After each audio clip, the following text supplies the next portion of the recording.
जय हिंद मेरे चैंपियंस, कैसे हैं आप सभी। आशा करता हूँ सभी एकदम मस्त होंगे। तो एक बार फिर से आपका स्वागत है आपके YouTube channel dream chaser academy पर।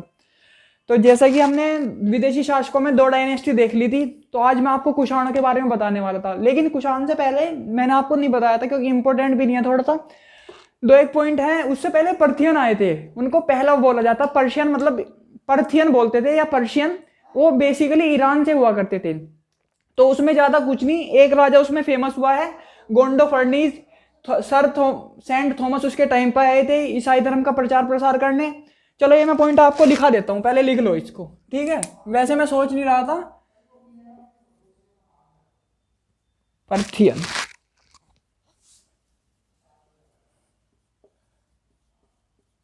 पर्थियन वंश, ठीक है भाई।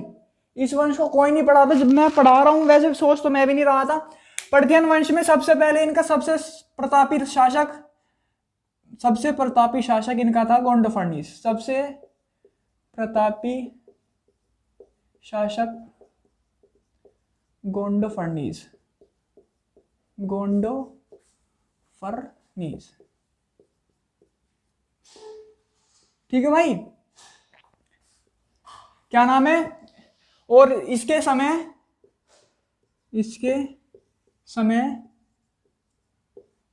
सेंट थॉमस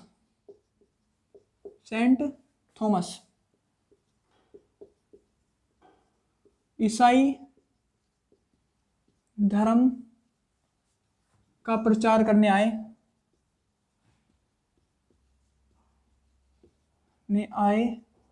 और इसने अपनाया भी था, और इसने ईसाई धर्म को अपनाया भी था, और इसने ईसाई धर्म को अपनाया भी था। और इनकी जानकारी कौन से अभिलेख से मिलती है। एक है तबते खाई अभिलेख। तबते खाई अभिलेख से इनकी जानकारी मिलती है। इनकी जानकारी मिलती है। और उस तबते खाई अभिलेख में इसे गुदुवाहर कहा गया है। क्या नाम है इसको, क्या कहा गया। गुदुवाहर कहा है, ठीक है भाई। गुदुवाहर कहा है। और क्या नाम है इसको, फारसी में कहा है इसे। फारसी में इसका नाम फर्ण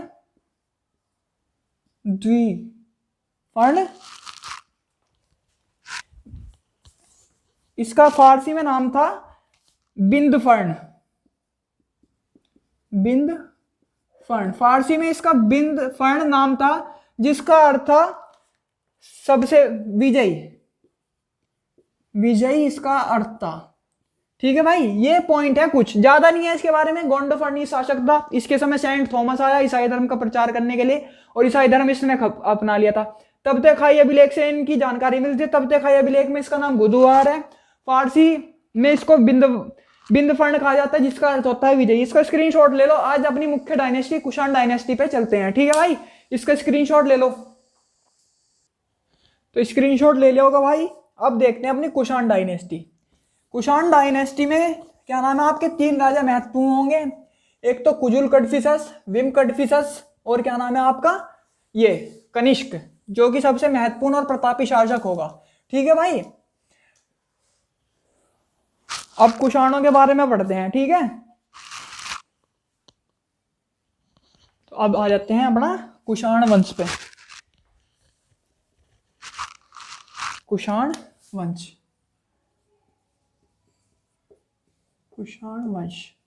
ठीक है भाई। 3 प्रमुख राजा हैं। सबसे पहले क्या नाम है आपका, कुजुल कडफिसस।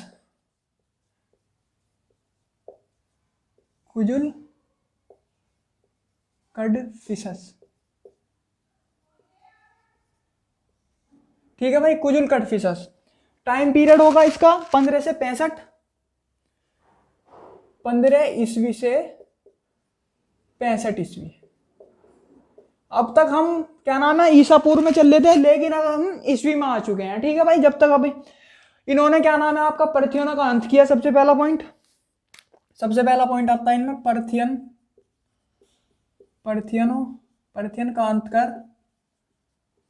अंत करके कुषाणों की नींव रखी, कुषाण वंश की नींव रखी। ठीक है भाई। सबसे महत्वपूर्ण बात, एक क्या नाम है, ये हुआ करते थे यूची कबीले के, यूची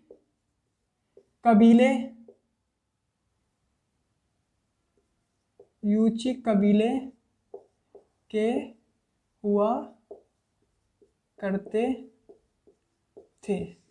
फारस में ईरान की तरफ ये यूची कबीला हुआ करता था। और ये मान लीजिए जो शक भारत में आके बसे थे, इंडो ग्रीस के बाद शक आए थे ना, 5 जंगें 5 शाखाएं उनकी हुई थी। तो ये माना जाता है कि यूचो ने उन्हें वहां से मार के भगाया था, तब आगे भारत में बसे थे। यूची कबीले के हुआ करते थे। यूची कबीला भी बटा हुआ था, लेकिन ये यूची कबीले में से ही एक हुआ करते थे। और ये क्या नाम है आपका, चीन की सीमा पर हुआ करते थे। ठीक है भाई, चीन की सीमा पर ये हुआ करते थे। और क्या नाम है, इसको कुजुल कटफिशस इसको ही भारत में कुषाण वंश का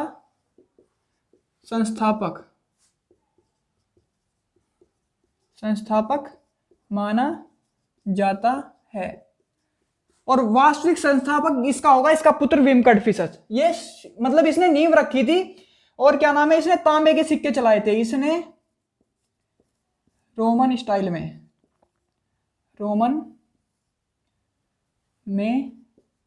तांबे के सिक्के चलाए थे।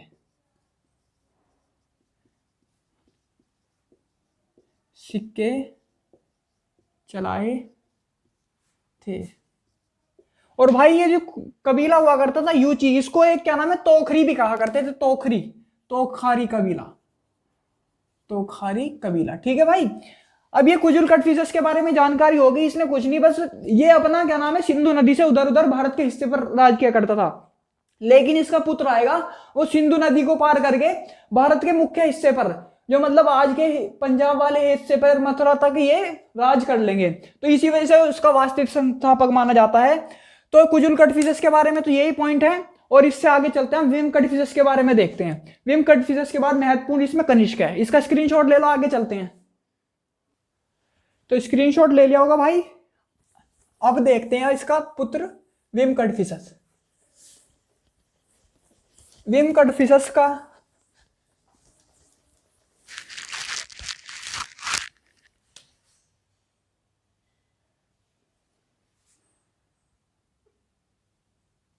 अठहत्तर ईस्वी।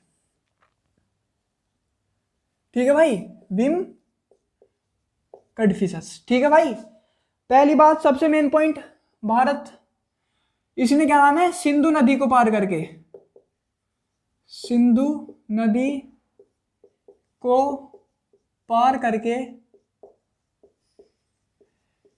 के पार क्या था आपका, तक्षशिला और पंजाब वाले क्षेत्र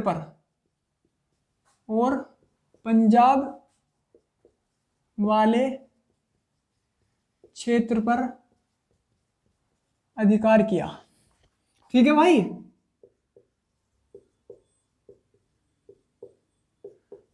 भाइयों आपके मैसेज आ रहे हैं बहुत कि भैया नोट्स प्रोवाइड करा दो। नोट्स का सबसे अच्छे जरिया मैं बता रहा हूँ, मेरे साथ साथ लिखते चलो। और बाद में मैं आपको क्या नाम है, स्क्रीनशॉट लेने का टाइम भी देता हूँ, 2-1 सेकंड का, उसमें स्क्रीनशॉट ले लिया करो।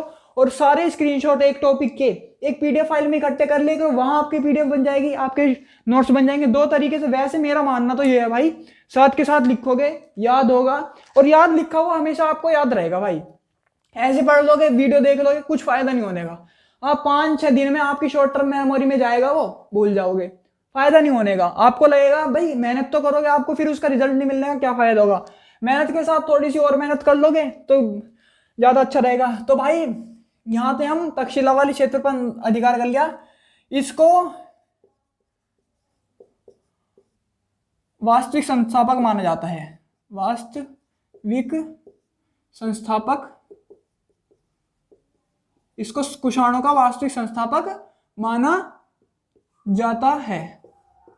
ठीक है भाई, वास्तविक संस्थापक हो गया।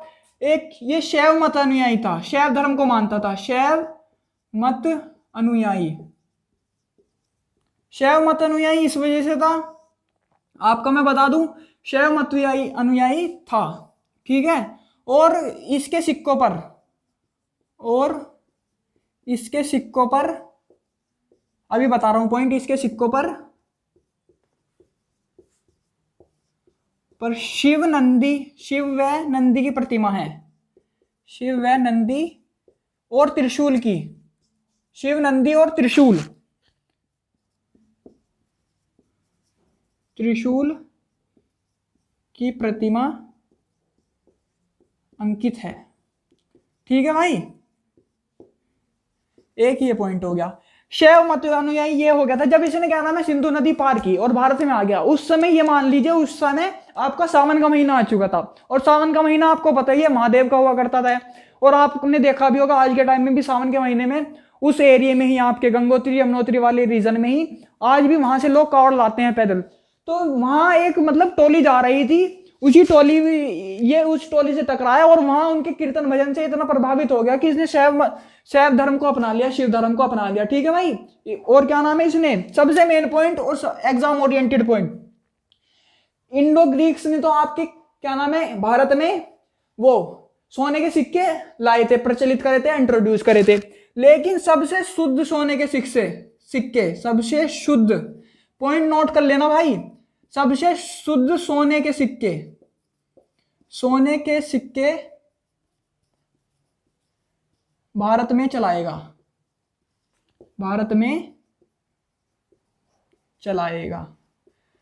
जिसका वजन हुआ करता था 176 ग्राम लगभग। ठीक है भाई, ये एक पॉइंट हो गया। सबसे शुद्ध, सबसे पहले जो चलाएंगे वो आपके हिंदी यवन होंगे, इंडो ग्रीक्स होंगे। सबसे शुद्ध आपके ये चलाएगा विमकट फिसत, और सबसे ज्यादा मात्रा में लेकिन थोड़े अशुद्ध हो जाएंगे वो चलाएंगे आपके गुप्त। ठीक है भाई, ये पॉइंट हो गए सबसे। और इसने क्या नाम है शैव मत अनुयायी था, तो इसने उपाधियां धारण कई उपाधि कौन कौन सी धारण की थी इसने? एक तो की थी ने महेश्वर, राजाधिराज, और एक की थी इसने लोकेश्वर।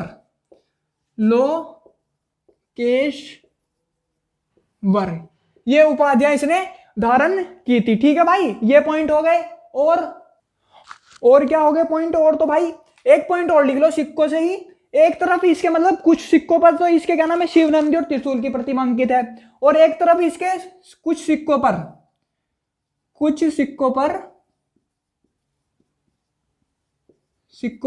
एक तरफ यूनानी लिपि और दूसरी तरफ आपकी खरोष्टी लिपि है। ठीक है भाई, और दूसरी तरफ खरोष्टी लिपि है। ठीक है भाई, एक पॉइंट ये हो गया। और तो कुछ नहीं, बस इससे जो क्वेश्चन बनता है बेसिकली एक तो ये बनता है सोने के सिक्के वाला सबसे शुद्ध, और कुछ नहीं पूछ लेगा तो इसकी क्या नाम है उपाधियां पूछ लेगा, और उपाधि नहीं तो इसका ये शैव धर्म इसने अपनाया था वो पूछ लेगा। कहानी मैंने आपको बताई दी कि सिंधु नदी के पार करते हुए इस टोलियों से मिल गया था। ठीक है भाई, सिंधु नदी को पार करने वाला यही था जिसने, इसी वजह से इसको वास्तविक संस्थापक बोल लगाया। ये हो गया इसके बारे में। इसके बाद आता है इसका पुत्र क्या नाम है कनिष्क, वो इनमें सबसे प्रतापी हुआ करता था, उसके बारे में पढ़ेंगे। और क्या नाम है वो बौद्ध धर्म का अनुयायी था, उसने क्या नाम है आपका, और उसको द्वितीय अशोक भी बोला जाता है आपका कनिष्क को। उसने उसके समय ही कौन सी काउंसिल हुई थी, मैंने आपको बताया था ना 2A 2K, तो हम सारे पढ़ आए हैं, बस एक के हमारा बच रहा था। ठीक है भाई, तो वो एक के कनिष्क यहां पर आकर आपका समाप्त हो जाएगा। ठीक है भाई, कनिष्क ने ही आपके वो करवाई थी चतुर्थ बोर्ड संगति। ठीक है भाई, इसका स्क्रीनशॉट ले लो, आगे चलते हैं फटाक से। तो स्क्रीनशॉट ले लिया होगा भाई, अब चलते हैं कनिष्क के बारे में। द्वितीय अशोक कहा जाता है उसको, क्योंकि अशोक की वहां थी, उसने मतलब मध्यम मार्ग अपनाया था, मतलब किसी भी धर्म के प्रति वो नहीं, अशोक देखो उसका अनुयायी था बौद्ध धर्म का, लेकिन वो सब धर्मों को तब भी देखो गुहा विहार और क्या नाम है गुफाएं दान में दी उसने आजीविक संप्रदाय को।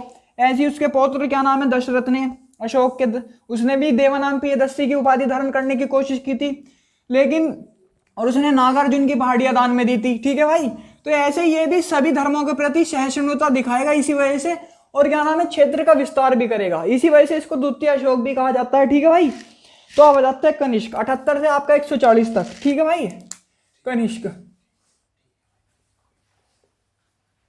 महान सम्राट राजा हुआ था, टाइम पीरियड है इसका 78 तक लिखवा दिया ना, 15 से 65, 65 से आपका 78, 78 से अब आ जाएगा 140।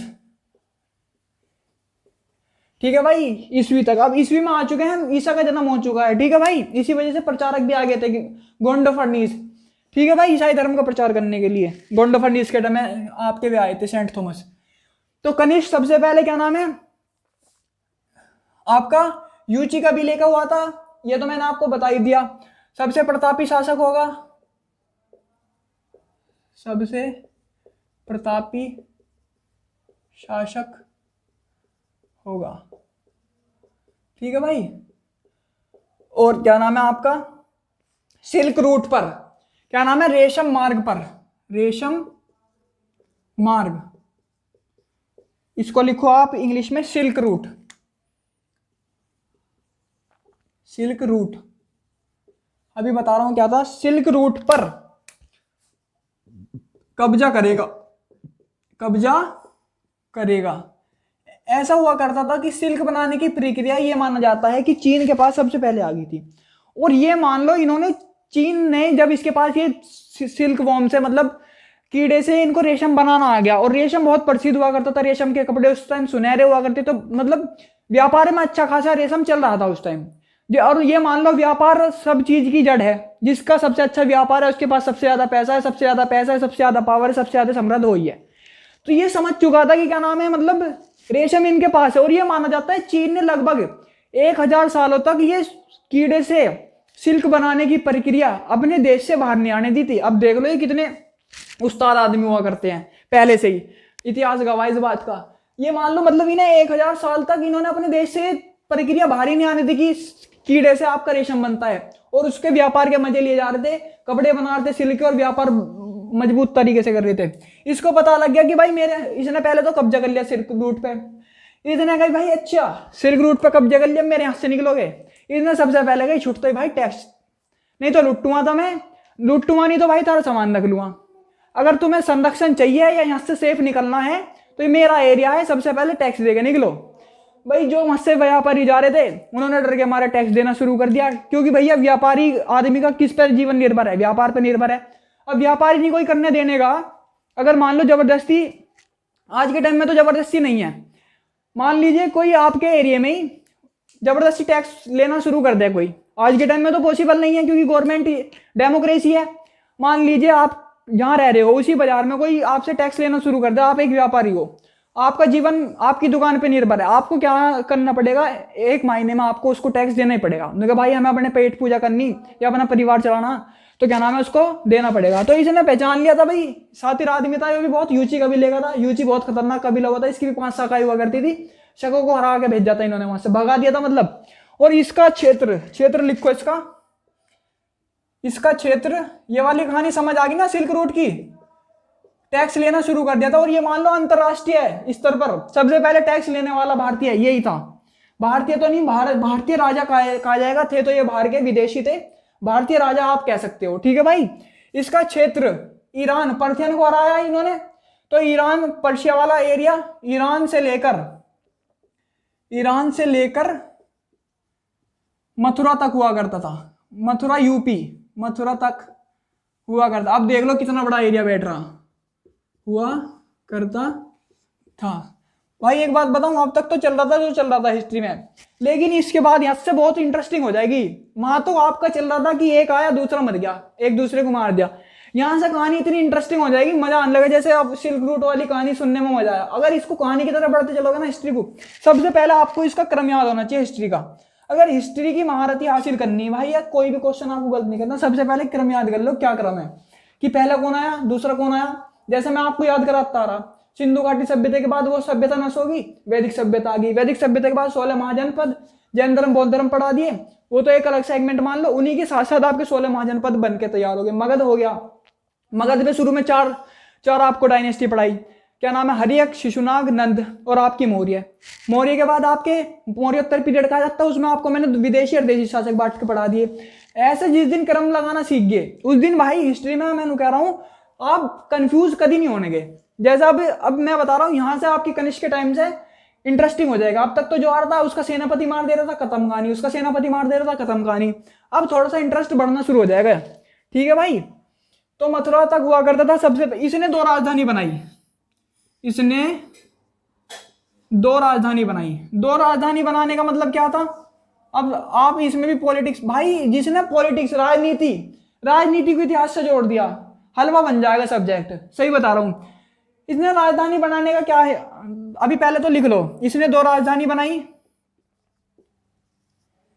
सबसे पहली एक तो बनाई पेशावर और दूसरी बनाई इसने मथुरा। अब भाई इतना बड़ा रीजन, ईरान से लेके मिडल एशिया से लेके, मिडल ईस्ट एशिया से लेके और इधर आपका इंडिया तक, इतना बड़ा एरिया, ये मान लो एक राजधानी से कैसे कंट्रोल हो जाएगा। इसने एक तो एक तक्षशिला वाले रीजन में पेशावर राजधानी बना दी इस वाले एरिया को कवर करने को, एक बना दी इसने मथुरा में इस वाले एरिया को कवर करने को। तो 2 राजधानी बना दी, दोनों से अपने एरिया को पूरा कंट्रोल कर लेगा। और इसी वजह से इतना लंबा कार्यकाल ये झेल पाया भाई, क्योंकि राजनीति समझ गया था क्या राजनीति है। और सबसे बड़ी राजनीति समझने के बाद सिल्क रूट से पैसे की इसको कमाई हो रही थी। जो भी जा रहा था भाई, या तो टैक्स दो, नहीं तो सामान दो, मैं अपना बेच के काम चला लूं अपना। तो ये बहुत सादिर आदमी था। ठीक है भाई, 2 राजधानी बनाई। एक पॉइंट इसमें लिखो, द्वितीय अशोक कहा जाता है, द्वितीय अशोक कहा जाता है। ठीक है भाई, केसरी की उपाधि धारण की इसने, केसरी की उपाधि धारण की। आज के टाइम में हो जाएगा कि ऐसा कोई अपनी मर्जी से टैक्स ले लगा, 2 रैपट और मार के भगा दोगे, चल भाई हम देख लेंगे तो कितना बड़ा नवाब है। आज के टाइम में तो सरकार है भाई। आज के टाइम में आपके पास बेल्ट है तो आज राजा हो। बेल्ट का मतलब बेल्ट की नौकरी कोई सी भी हो, उस्ताद हो आज के जीवन में, सब इसी बात है। पढ़ लो भाई, पढ़ाई में ही है सब कुछ, वरना कुछ नहीं रखा। केसरी की उपाधि धारण की, द्वितीय अशोक कहा गया।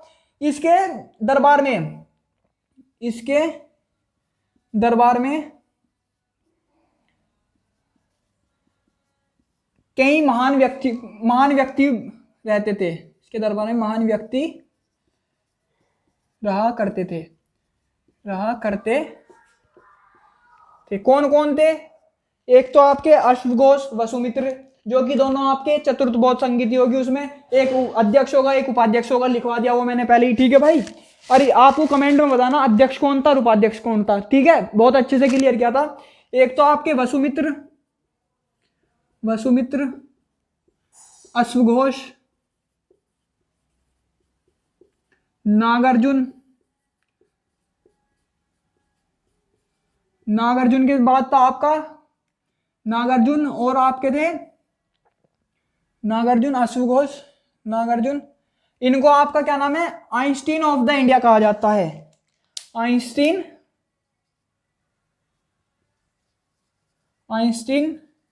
Of India. ठीक है भाई, और एक हुआ करते थे इनमें चरक इसके राजवैद हुआ करते थे। चरक कौन थे, राजवैद। ठीक है भाई, राजवैद इसके चरक हुआ करते थे। और पॉइंट लिखो, क्या नाम है इसमें, चतुर्थ बौद्ध संगीति हुई, चतुर्थ बौद्ध संगीति हुई। इसी के समय 2 मूर्तिकला इंट्रोड्यूस हुई। मतलब इसके समय 2 नई मूर्तिकला या मूर्ति बनाने की कलाएं स्थापित हुई। एक तो गांधार शैली और एक हुई थी मथुरा शैली। वो मैं आपको डिटेल में बताऊंगा क्या थी। ठीक है, अभी ये पॉइंट लिख लो, 2 मूर्तिकला स्थापित हुई। एक थी आपकी गांधार, पॉइंट उसमें लिख लो ब्रैकेट में, गांधार और मथुरा शैली। गांधार शैली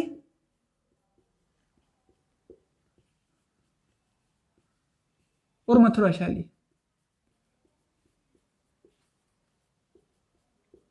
ठीक है भाई, इसका स्क्रीनशॉट ले लो, और कुछ पॉइंट है इसमें वे लिखते हैं जो इंपॉर्टेंट है। ठीक है भाई, इसका स्क्रीनशॉट लो फटाक से। तो स्क्रीनशॉट ले लिया होगा भाई। अब कुछ पॉइंट और लिखते हैं जो इंपॉर्टेंट है इसमें। दो मूर्ति कला बता दी ना मैंने। ठीक है भाई, और अब इसमें एक पॉइंट आ जाता है, इसने क्या नाम है, राजाओं की मूर्ति अंकित या राजाओं का चित्र अंकित करवाया इसने, क्या नाम है, सिक्कों पर। ठीक है भाई, ये दो पॉइंट मतलब इससे पहले भी करवा दिया, वैसे इतना इंपॉर्टेंट नहीं है।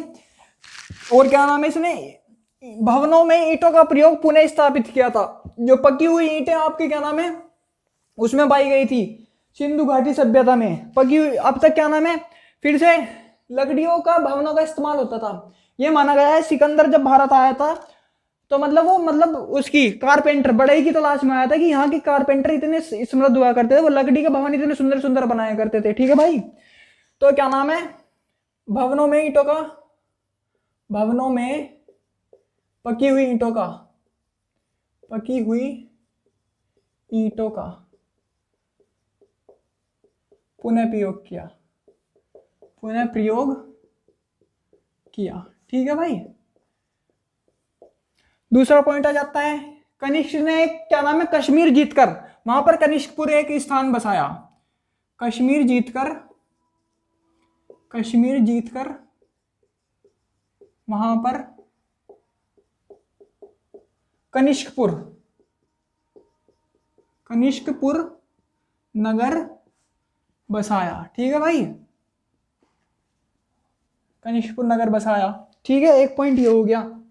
और क्या नाम है, इसने हाँ जब इसने अपना राज्याभिषेक कराया तो इसने शक संवत शुरू किया। राज्याभिषेक, राज्याभिषेक, राज्याभिषेक के बाद 78 ईस्वी में शक संवत, शक संवत चलाया। ठीक है भाई, अभी कैलेंडर आपको बताऊंगा शक संवत क्या थे और विक्रम संवत क्या था, और आपका जो आज है, आज का जो कैलेंडर है ग्रेगोरियन कैलेंडर वो क्या है, अभी बताऊंगा उसके बारे में। ठीक है भाई, तो राज्याभिषेक के बाद इसने वो करवा दिया। ठीक है भाई, और एक क्या नाम है इसकी बैगोरा में, बैगोरा में, बैगोरा में क्या नाम है वो मिली है मूर्ति सिक्के पर, बैगोरा में सिक्के पर इसकी खड़ी मूर्ति अंकित है, इसकी खड़ी मूर्ति, मूर्ति अंकित है। ठीक है भाई, एक ये पॉइंट, एक पॉइंट लिखो, क्या नाम है मथुरा में एक मूर्ति मिली है, मथुरा में एक मूर्ति मिली है जिसे इसे मतलब उस पे, मथुरा में एक मूर्ति मिली है जिसमें इसे घुटनों तक, जिसमें इसे घुटनों तक, घुटनों तक की पोशाक में, घुटनों तक पोशाक में है और घुटनों तक के जूते पहने हुए हैं, और नीचे से मतलब यहाँ घुटनों तक की इसकी पोशाक है और क्या नाम है, और घुटनों तक के जूते पहने हुए हैं, घुटनों तक के जूते पहने हुए हैं। ठीक है भाई, एक पॉइंट ये हो गया। और क्या नाम है, इसने बौद्ध धर्म का संरक्षण था, चतुर्थ बौद्ध संगीति कराई, चैत्य विहार और मतलब कुछ स्तूपों का निर्माण करवाया, चैत्य विहार और स्तूपों का, स्तूपों का निर्माण करवाया। ठीक है भाई, बौद्ध धर्म के लिए करवाया, बौद्ध धर्म के लिए बेसिकली सी बात है। कि चैत्य बनवाएगा, तो चैत्य और बिहार में आपको पढ़ा गया हूँ, चैत्य क्या हुआ करते थे, बिहार क्या हुआ करते, स्तूप मैंने आपको बताए हैं किसके लिए बने करते थे, किसका प्रतीक हुआ करते थे, सारी चीजें बता गया हूँ भाई। अगर वीडियो ना देखी हो तो बाद में पछताओगे, इससे बढ़िया अभी बहुत टाइम है, 4 महीने अपने पास लगभग है, एक एक वीडियो डेली भी देखते रहोगे ना, और कोर्स में कह रहा हूँ कंप्लीट हो जाएगा, और उसके बाद भी आप उनको जैसे मतलब हमने कोर्स कंप्लीट करा दिया, उसके बाद रेगुलर तो हम चैनल पे आपके साथ बने रहेंगे, लेकिन ये नहीं सोचना कि अब हम नहीं कुछ करा रहे तो आपको कुछ नहीं करना भाई। उनका रिवीजन फिर से शुरू कर दियो, चाहे उनको 1.25 मल्टीप्लाई में करके देखियो, चाहे 1.5 में मल्टीप्लाई करके देखियो, पर भाई आप रिवीजन करते रहोगे तो आपके सबकॉन्शियस माइंड में चीज जानी शुरू हो जाएंगी। अगर एक बार पढ़ लिया या 2 बार पढ़ लिया, आपके शॉर्ट टर्म मेमोरी में रह जाएंगी, जिसको आप लूज कर दोगे। ठीक है भाई। बौद्ध चैत्य विहार और स्तूपों का निर्माण कराया बौद्ध धर्म के लिए।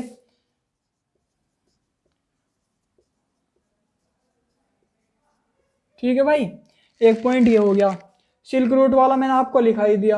और एक पॉइंट लिखो, पेन चाओ से इसका युद्ध हुआ, चीन के शासक, बहुत इंपॉर्टेंट पॉइंट है भाई, स्टार लगा लेना चाहे तो। पेन चाओ क्वेश्चन आया हुआ है आपका, सीडीएस में आया हुआ क्वेश्चन, सीडीएस आप समझ सकते हो क्या लेवल है सीडीएस का। ठीक है भाई, एनडीए से तो बहुत ऊपर लेवल है। चीन के शासक पेन चाओ के साथ युद्ध हुआ, जिसमें वह पहले पराजित हुआ, लेकिन बाद में जिसमें वह पहले पराजित हुआ,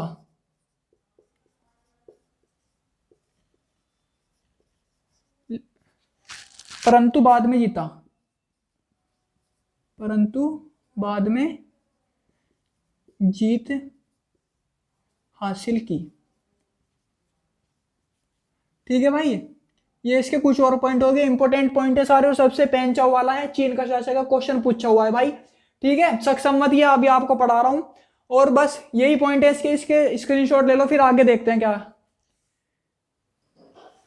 तो भाई स्क्रीनशॉट ले लिया होगा, अब देखते हैं क्या नाम है, संवत जो आप पढ़ते होगे कैलेंडरों में, शक संवत, विक्रम संवत, ये आपको मैंने बताया गया 78 ईस्वी में जब इसने राज्याभिषेक कर लिया, गद्दी पर बैठा, तब इसने कह दी कि भाई अब मैं गद्दी पे बैठ गया, अब दुनिया चलेगी मेरे हिसाब से कैलेंडर चलेगा मेरे एरिया में। तो इसने अपने हिसाब से कैलेंडर चलाया, जो कि आपका शक संवत था। ठीक है भाई, और एक मैं आपको बताऊंगा विक्रम संवत है, और एक जो आज के कैलेंडर है क्या क्या डिफरेंस है, क्योंकि क्वेश्चन मैं बताऊंगा अभी कैसे आते हैं यहाँ से कैलेंडरों पे, और यूपीएससी के सीएससी सिविल सर्विस के एग्जाम तक में इस टॉपिक से क्वेश्चन बने हुए हैं आपके, विक्रम संवत और इससे। ठीक है भाई, सबसे पहले आपका आता है क्या नाम है, विक्रम संवत, पहला कैलेंडर विक्रम संवत, विक्रम संवत। ठीक है भाई, ये कब आया आपका 58 ईसा पूर्व में, ईसा पूर्व समझ जाना, अभी बता दूंगा ईसा पूर्व में क्यों था। दूसरा जो आज का कैलेंडर है आपका ग्रेगोरियन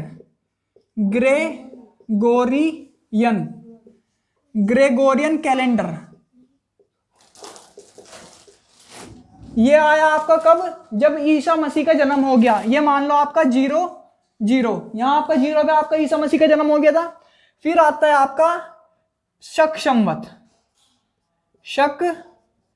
संवत, ये आया आपका 78 ईस्वी में। ठीक है भाई, अब किया किसने शुरू, आपका क्या नाम है, कनिष्क ने। अब कहोगे कनिष्क ने तो शुरू किया, लेकिन नाम आपका शकों के ऊपर रख दिया, शकों के ऊपर रखा था इसने नाम, शकों के ऊपर इस वजह समझा क्योंकि क्या नाम है, शक इसको पढ़ने में ज्यादा सक्षम हुए थे। लेकिन शुरू इसने जो कनिष्क ने शुरू किया था, ये कनिष्क के जो दरबारी हुआ करते थे वो इस कैलेंडर को समझने में असमर्थ हुआ करते थे, लेकिन शक हुआ करते थे। विक्रम संवत, अब मैं बताता हूं इसकी स्थापना कैसे हुई। जब विक्रम, जो मैंने आपको बताया था कि शकों का अंत नहीं हुआ, जब मैं आपको रुद्रदामन पढ़ाया था कल, कि वहां पर आपके क्या नाम है चंद्रगुप्त द्वितीय होंगे जो आपका शकों का अंत करेंगे, जो मैंने आपको रुद्र सिंह आपको तृतीय बताया था, रुद्र सिंह तृतीय का आपका वो कर देंगे, और क्या नाम है संधि में वो उनकी पत्नी मांगेगा उस समय। तो विक्रमादित्य द्वितीय ने शकों का जब अंत कर दिया, उसने शकारी की भी उपाधि धारण की थी, जो मैं आपको बता रहा था, शकों के अंत करने पर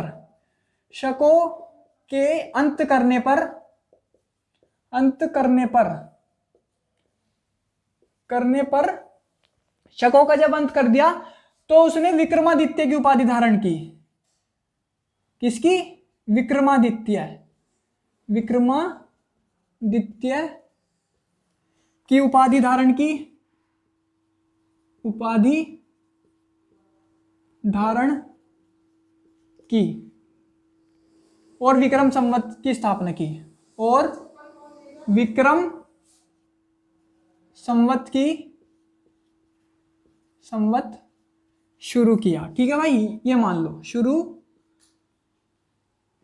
किया।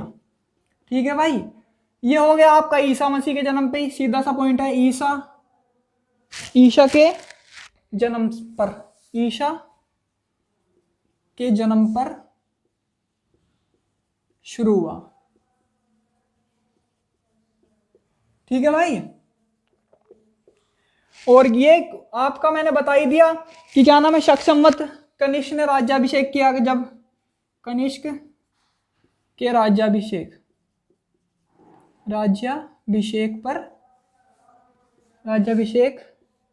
पर शुरू हुआ। ठीक है भाई, ये हो गए पॉइंट। और ये आपको बता दूं, ये मैं आपको बता दूं किस पर आधारित है, ये चंद्रमा पर आधारित है। चंद्रमा की गति पर। चंद्रमा लिख दो, इसे समझ जाओगे ना। चंद्रमा की गति पर आधारित है। ठीक है भाई, ये अभी मैं बताता हूं। चंद्रमा, ये सूर्य की गति पर आधारित है, और ये भी आपका चंद्रमा की गति पर आधारित है। चंद्रमा की गति पर आधारित होने का, और आपने देखा होगा कि हिंदू कैलेंडर ज्यादातर इनके हिसाब से चलते हैं, या तो शक संवत या विक्रम संवत। और ये आपने देखा होगा कि चंद्रमा आपका 28 दिन में प्रतिक्रिया पूरी कर देता है पृथ्वी के चक्कर लगाने की। तो आपने देखा होगा इन कैलेंडरों में आपके दिन गड़बड़ा जाते हैं।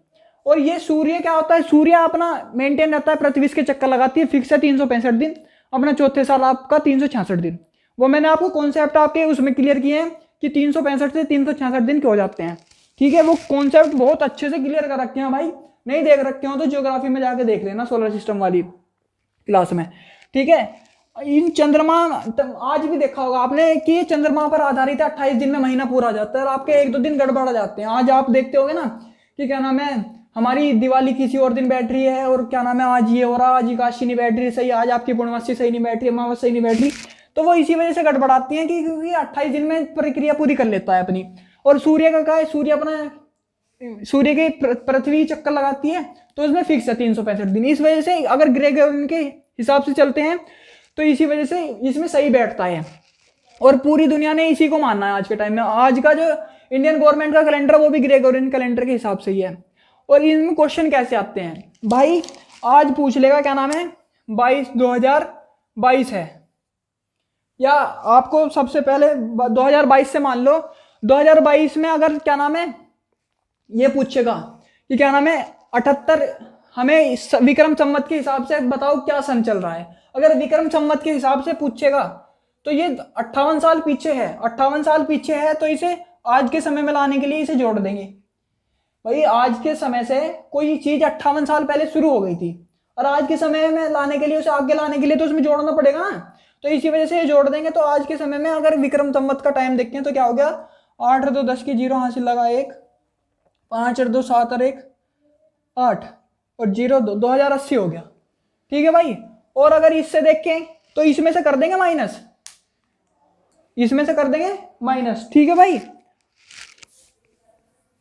क्योंकि ये आगे चल रहा है। अगर आगे चल रहा है आज के हिसाब से, ये मान लीजिए 2022 ये है, अगर 2022 से हमें इस पे जाना है तो ये पीछे है ना हमसे, तो पीछे है तो इसमें 58 जोड़ेंगे, क्योंकि पीछे चल रहा ना ये कैलेंडर, पहले शुरू हो गया था, आज के हिसाब से बहुत आगे चल रहा, 58 साल इसे खींच के लाना पड़ेगा।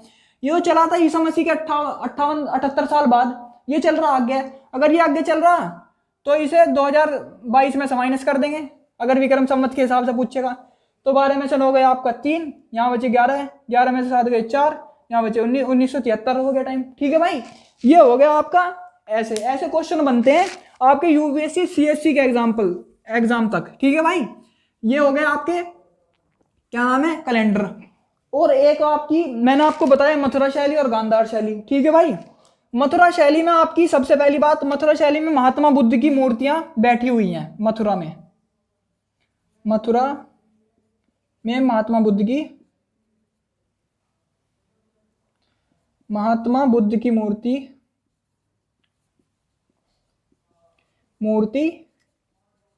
बैठी हुई है।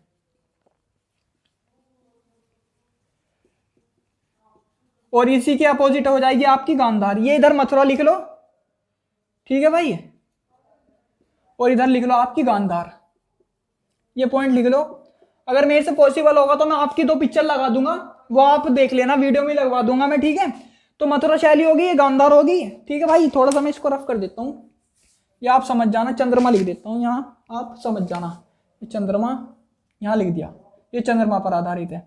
तो यहाँ मैं लाइन खींच देता हूँ, वरना एक बार ही स्क्रीनशॉट ले लेना आप, ठीक है भाई। यहाँ अपोजिट लिख दूँ, ठीक है भाई, आप लिख लेना।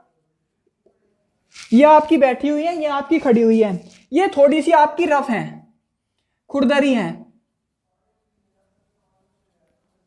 खुरदरी मूर्ति है। ये थोड़ी सी खुरदरी है, और ये एकदम अपोजिट, ये बिल्कुल एकदम फाइन है, फाइन है ये। मतलब एकदम हाथ फेरो तो मतलब एक एक चीज। महात्मा बुद्ध की अगर मेरे से पॉसिबल होगा मैं पिक्चर लगवाऊंगा। वैसे इसमें तो अगर आप उस पर मूर्ति पर हाथ फेरो तो आपको खुरदरापन महसूस होता है, लेकिन इसमें महात्मा बुद्ध के बाल जो आपने घुंघराले देखे होंगे वे भी एकदम बहुत अच्छे से दिखाए गए हैं। और उनकी जो वो चद्दर हुआ करती थी उसकी सलवटें भी बहुत अच्छे से दिखाई गई हैं। ये आपकी फाइन है। ये लाल बलुआ पत्थर से बनी करती थी, लाल बलुआ पत्थर का इस्तेमाल होता था, का इस्तेमाल, ठीक है भाई। और इसमें हुआ करता था आपका सलेटी पत्थर का इस्तेमाल, सलेटी रंग की ये हुआ करती थी, सलेटी पत्थर, सलेटी नहीं चूना पत्थर का इस्तेमाल हुआ करता था, सलेटी रंग की हुआ करती थी। ये आपकी लाल लाल रंग की हुआ करती थी, लाल बलुआ पत्थर, लाल रंग, ठीक है भाई, लाल रंग इस्तेमाल हुआ करता था लाल बलुआ पत्थर की वजह से। और ये हुआ करती थी आपकी चूना पत्थर की, चूना पत्थर, और ये सफेद रंग की हुआ करती थी, ठीक है भाई। और मेन इनमें डिफरेंस है, ये आपकी बैठी मूर्ति हुआ करती थी, ये खड़ी। और इसमें आपका क्या नाम है, आभाकार, जो आपने देखा होगा आज के टाइम में भी टीवी में देखते होगे कि भगवान कोई या मतलब देवी शक्ति दिखाई जाती है तो उसके सिर के पीछे चांदना दिखाया जाता है। आभा मंडल इस पर दिखाया गया है, महात्मा बुद्ध के सिर के पीछे आभा मंडल, आभा मंडल उसको बोलते हैं, आभा मंडल दिखाया है। और इसमें आभा मंडल नहीं है, ठीक है भाई। इसमें अपोजिट लिख देता हूं मैं इधर इस पॉइंट का, ठीक है भाई, समझ जाना। ये मैं लूनी लिख रहा हूं, थोड़ा सा आपका टाइम वेस्ट होगा तो आप समझ जाओगे। इसका स्क्रीनशॉट ले लो। आभा मंडल समझ गए ना भाई। जैसे आपने भगवान विष्णु देखे होंगे, भगवान कृष्ण देखे होंगे तो वे दर्शन देते हैं, उनके सिर के पीछे रोशनी सी निकलती है, वो आभा मंडल कहलाता है, ठीक है भाई। इसका स्क्रीनशॉट ले लो। आज का टॉपिक हो गया खत्म, कनिष्क के बारे में बहुत अच्छे से आपको क्लियर कर दिया, ठीक है भाई। इसका स्क्रीनशॉट ले लो, फिर कुछ बात करते हैं। तो स्क्रीनशॉट ले लिया होगा भाई। आज की क्लास एग्जाम के पॉइंट ऑफ व्यू से बहुत इंपॉर्टेंट थी। क्वेश्चन बहुत बार बने हैं सक्षमवत, और आपके ये मैंने बताई दिए, जहां जैसे क्वेश्चन बने हैं वे मैंने आपको लिखवाई दिए, पॉइंट बहुत अच्छे से क्लियर करती भाई। ये टॉपिक मतलब एंशिएंट में इंपॉर्टेंट मान लो। इसके बाद गुप्त टॉपिक आएगा, फिर हर्षवर्धन डायनेस्टी आएगी, राजपूत। एंशिएंट कंप्लीट करने वाले हैं मोस्ट पॉसिबली, मेरे से लग रहा है मोस्ट प्रोबेबली अगले हफ्ते में आपकी ये कंप्लीट हो जाएगी, ठीक है। अपना आ जाएंगे मेडिवल में, ज्यादा कोर्स नहीं बच रहा मेडिवल में, तो बहुत 2 डायनेस्टी पढ़नी है, ज्यादा नहीं है। एक दिल्ली सल्तनत और एक आपका क्या नाम है मुगल। उससे पहले कुछ आक्रमण होंगे वे पढ़ाऊंगा, ठीक है भाई। मुगल आपकी दिल्ली में आपकी 4-5 डायनेस्टी है वो पढ़ लेंगे, और मुगल आपका पढ़ लेंगे। मुगल से तो बच्चा हमारी एजुकेशन सिस्टम ही ऐसा रहा है कि मुगल तो आजकल सभी जानते हैं, ठीक है भाई। तो ये हो गया, इसको ध्यान से पढ़ लेना भाई, ठीक है। आज के लिए इतने रखते हैं। अगली वीडियो कल से हो जाएंगे आपके गुप्त शुरू, जिसको गोल्डन पीरियड ऑफ इंडिया भी बोला जाता है, ठीक है भाई। स्वर्णिम भारतीय इतिहास का स्वर्णिम युग बोला जाता है उसको, ठीक है भाई। आज के लिए इतने रखते हैं, अगली वीडियो में मिलेंगे, तब तक के लिए नमस्कार, धन्यवाद, जय हिंद।